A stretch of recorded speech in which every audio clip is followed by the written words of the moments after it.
আল্লাহ তাবারক তাআলা সূরা বাকারা 185 নম্বর আয়াতে বলে দিয়েছেন, শাহরুর রমাদান আল্লাযী উনজিলা ফীহিল কুরআন হুদাল লিন-নাস ওয়া বায়িনাতিন মিনাল হুদা ওয়াল ফুরকান। বিসমিল্লাহির রহমানির রহিম। প্রিয় দর্শক, আসসালামু আলাইকুম। বাংলাদেশ শ্রমিক কল্যাণ ফেডারেশন কর্তৃক আয়োজিত আজকের আলোচনা সভা ও ইফতার মাহফিলটি অত্যন্ত সফলভাবে সম্পন্ন হয়েছে। এটি অনুষ্ঠিত হয়েছে কালুয়া সরকারি প্রাইমারি বিদ্যালয়ে। তো দোয়া ও ইফতার মাহফিলে উপস্থিত ছিলেন বাংলাদেশ শ্রমিক কল্যাণ ফেডারেশন কুড়িগ্রাম জেলা শাখার সম্মানিত সভাপতি অ্যাডভোকেট ইয়াসিন আলী সরকার ও রাজারহাট উপজেলার সাবেক সফল ভাইস চেয়ারম্যান মাওলানা মোহাম্মদ কফিল উদ্দিন ও আরও অন্যান্য নেতৃবৃন্দ।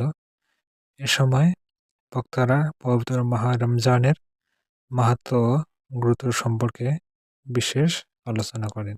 আল্লাহ তাবারক তাআলা সূরা বাকারা 185 নম্বর আয়াতে বলে দিয়েছেন, শাহরুর রমাদান আল্লাযী উনজিলা ফীহিল কুরআন হুদাল লিন-নাস ওয়া বায়িনাতিন মিনাল হুদা ওয়াল ফুরকান। এই রমজান মাসটা সেই মাস যে মাসে নাজিল করেছেন আল্লাহ তাবারক তাআলা আল কোরআন, এবং এটা যে কোরআন মানে সমগ্র বিশ্ববাসীর জন্য হেদায়েত, নট অনলি মুসলমান, হিন্দু বৌদ্ধ খ্রিস্টান ইহুদি নাসারা যারাই পড়ুক তারা এর থেকে জ্ঞান পাবে। যদি তবে আমলের নিয়তে যারা অধ্যয়ন করবে তারা রহমত এবং কি আল্লাহ মেহরবানি পাবেন।